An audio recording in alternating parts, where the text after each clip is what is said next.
If you think about dividend stocks, you think about Coca Cola. It has been around forever, Warren Buffett is a major holder in the company, but it has been performing horribly. Even with dividends reinvested, you have massively underperformed the S&P 500. Since 2015, with dividends reinvested, Coca Cola has only returned 6.56% per year, while the S&P has returned 12% per year.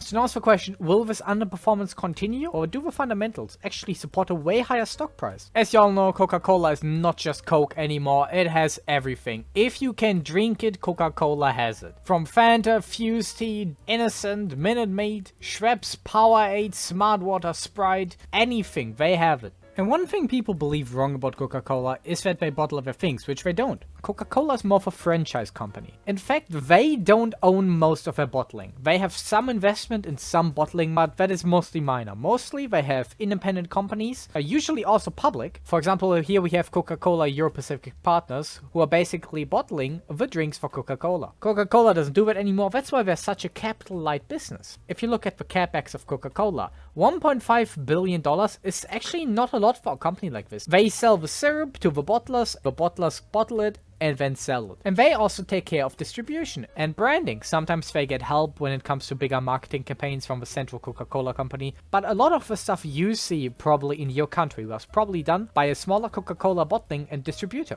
Now, what is their strategy? Diversified and optimized brand portfolio, which basically means sometimes they will sell some stuff off and buy new stuff, and basically they will do huge acquisitions. Ever since consumption of soda dropped, they have been getting into everything, which allowed them to have fairly consistent revenue, even with soft drink sales dropping. Now, there's only one issue for the company. They own everything. They have such a big position in the market that they can't increase volume much anymore. Volume has not grown a lot. Of course, they say, oh, but we're developing in emerging markets, we don't have that many consumers there yet, and we can get much more market share there, but that is wishful thinking. They would have to buy the brands that are popular there. In a lot of African and Asian markets, there are just a lot of brands that we don't even know.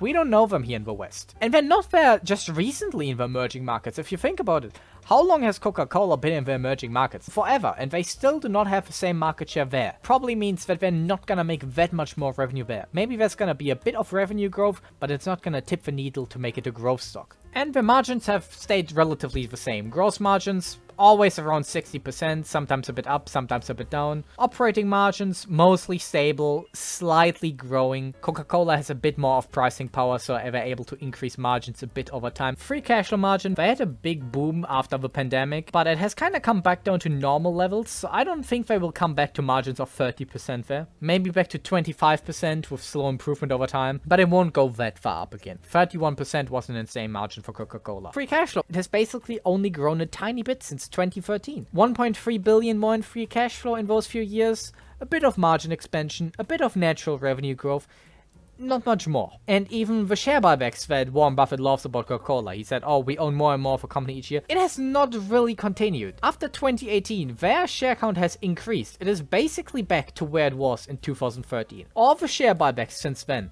have done nothing. You can see they spent billions of billions buying back shares, and in the end, they are basically back to where they were in 2013. Share-based compensation is kinda under control though, it has not exploded. That is fairly consistent, not over-leveraged, but staying fairly the same ever since 2015. And they're also well capitalized with 15 billion on hand. So liquidity is not an issue, the company is not gonna go bankrupt, obviously. But when people say, oh, the dividend, they're growing the dividend. They're growing it by like 5% a year. Oh, you say since 2013 the company hasn't grown basically, but the dividend has nearly doubled since then, from $1.10 a share to now $1.8. But not because the company has developed much more. If we compare it with a free cash flow per share, they're making 2.2 free cash flow per share right now, and we're paying out 1.8 of it. That is not sustainable. That is an extremely high payout ratio. Even tobacco companies have lower payout ratios sometimes. British American Tobacco's payout ratio is way lower than Coca-Cola. But that cannot work because they always have a few expensive acquisitions every few years.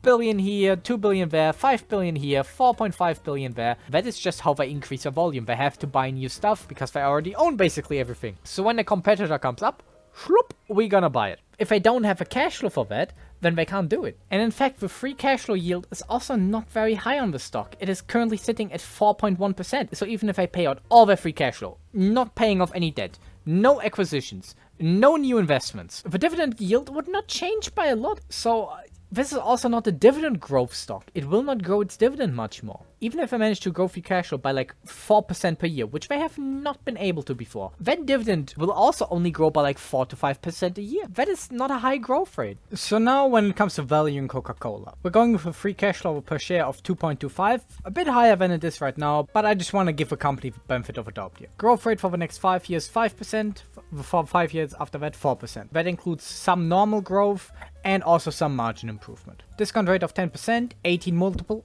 Yes, it is a good company, but it is not a fast grower. So a bonus for a mode, but not an extra bonus for being a fast grower. 80% free cash flow payout ratio with a little deduction for taxes. That would give us a value of 35.82 per share. The current value is at 53. That doesn't work out. 32% downside. At the current price, we get around a 5% value, which is around what you get in T-bills right now. If you think those assumptions are very realistic, then probably you're better off just investing in T-bills where you have zero risk. Now, what if it goes better?